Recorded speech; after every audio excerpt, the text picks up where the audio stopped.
Jedi Survivor. You just put in some time into it. I played on Tuesday. What are your thoughts about Jedi Survivor? Let's go. I've only played like the first hour-ish of it. Like I'm still in the intro level. I'm about to hit on the yacht, being as vague as possible. Yeah. And I'm running it on performance mode. My God. Like compared to granted, I played, restarted Fallen Order on the PS5, but running Survivor on a game that's solely made for the PS5 or next gen consoles, runs so much smoother. Like I run it at the 60 frames and it's like butter, bro. Like it is so much more detailed and it flows so much better. It just looks fantastic. Like the detail, like the depth of detail in it. And then like all the mechanics, like just in the first level, like there's so many mechanics that I'm just like, this makes so much sense. I'm surprised they didn't have it already in Fallen Order, but I'm glad they had it here. Like the whole if you get knocked down, hit circle to get back up real quick. I'm like, that should have been in the first game, but you know what? I'm glad they added it and made sure it was a thing. The climbing the ceilings now and like you know what? I know it wasn't a big thing just to hit an extra button, but my God, like the fact that you can just jump on walls, like the climbable walls, and not have to press L2 to like stick there to let the game know that you want to stick there and just start climbing. I'm like, this is genius. Like, please, I'm so glad y'all went outside the box and actually took feedback that the gamers wanted. Yeah, 100%. Like the quality of life improvements from Fallen Order to Survivor are immense. And the flow of like traversal just feels way more natural. That was one of my biggest complaints about Jedi Fallen Order was the traversal felt janky. Like I died so many times to traversal compared to combat. But just even to the combat side of things, it feels way easier to block and parry. And the combat just feels more fluid and like intuitive compared to Fallen Order, which Fallen Order had good combat, but like going through this one, I don't feel like I have to dodge and evade every single attack. Exactly. It's like, I can parry this, and you're almost to the yacht, which we won't get too far into that.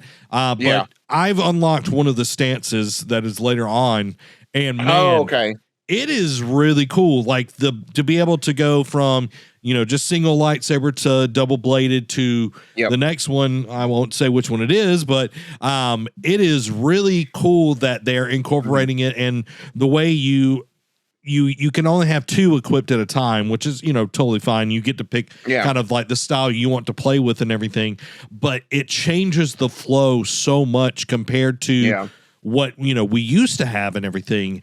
And I cannot wait to see where the rest of the game goes, because we get dual wielding, which has 2 lightsabers, and then we get blaster, which I really want to try that out. I'm really interested in that one.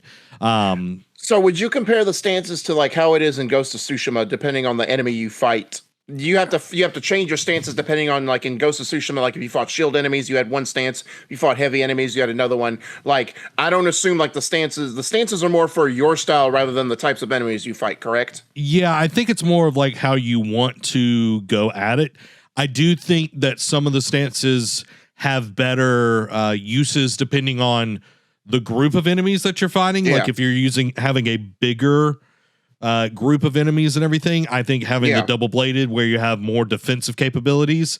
There is also the cross guard one. I forgot about that one. That's later on, I want to say. But I think it's more of like the play style that you want to go at it with. Good. And some of them have more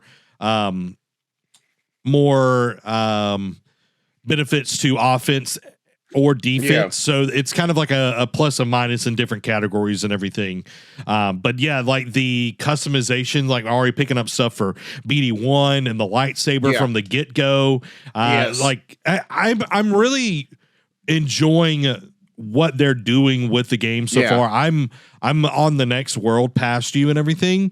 But I won't give anything away. It's I definitely think they are setting it up for a lot of exploration, a lot of it is Metroidvania where you go back and you circle around and you try different things and everything. With the power-ups, What do you think about, like, have you looked at your power ups yet? Like your skills and all of that? I mean, I did the first couple skills. Like, I mean, first of all, like the meditation stance, like the way they pull up the skills, like that looks really good. Like I think it's done more intuitively than Fallen Order, but I haven't looked in depth just because I wanted to spend the skill points. Like, it's of course your basic, like, you know, I had the lightsaber attack, the first one for there, and then of course the other one I just bought was increased life because you never can have too much health.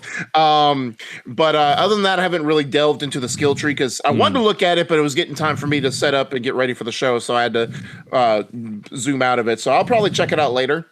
But no, but what you go ahead with what you saw. I just love that there's way more to do with it, that it's not just like, okay, here's the few things you're going to get to do, and by the end of the game, you're going to have all of them. I think this way it is more of like, okay, what is your play style? How are you wanting to go at the enemies in the game?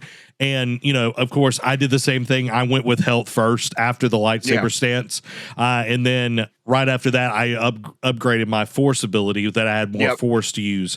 And I think, you know, doing that, but having the different stances as well as part of your skill tree, I think is going to have people be more decisive on what they actually want. It's like, you know, I might not use a dual-bladed lightsaber, so I'm not even going to pour any points into that, but I really love the blaster stance, so I'm going to pour a lot into that. While I use, you know, I think you're going to have to be more careful on what you spend, and I think that's a really cool way they're going and approaching it and everything. But I know the little bit that I've played past that, there are some side quests, so there's a lot more than just your main line and the kind of the things you kind of, you know, luck into or whatever, you know. But yeah, I'm digging it, man. I think it's a great game. One thing, like, obviously I'm going to be very vague on story stuff, you know, from the beginning of it, but just two things I noticed, one good, one bad. The bad part was like the first like intro, like with the flyover, it's like nothing was said. They, you know, Cal's just looking around and then looks at some people and looks back and like no dialogue was mentioned. I'm just like, it feels like dialogue should be said here, but it's nothing. So it was just like 5 minutes of silence until they landed. I'm like, okay, that was a little awkward, little bit of intro, but I guess I get it because of where you're landing. But the other one I noticed was a kind of a good thing that I kind of like, because, you know, this is 5 years later after the events of Fallen Order. So, you know, Cal's, you know, only got instructed in 8's point, you know, it's a lot of the stuff, you know, he keeps pretty much all the skills he learned from Fallen Order, carries over to Survivor. But what I like now is like, it seems like he's trained more. He's been, you know, he's completed his training from Fallen Order and now he's just improving on it. And you can kind of tell in the beginning, like, especially like when they do the meetup and, you know, it's just like, hit it, BD. Like, he's just got that more like cockiness to him where he's just like, or I don't even know his cockiness. It's more like confidence where he's like, I know what's about to happen. I'm not going in here blind or like, you know, with a half-baked plan or like just flying by the seat of my pants. I'm actually knowing what I'm getting into. I actually know what, you know, researching what I'm doing, analyzing it, and making a plan before I just jump into the fray.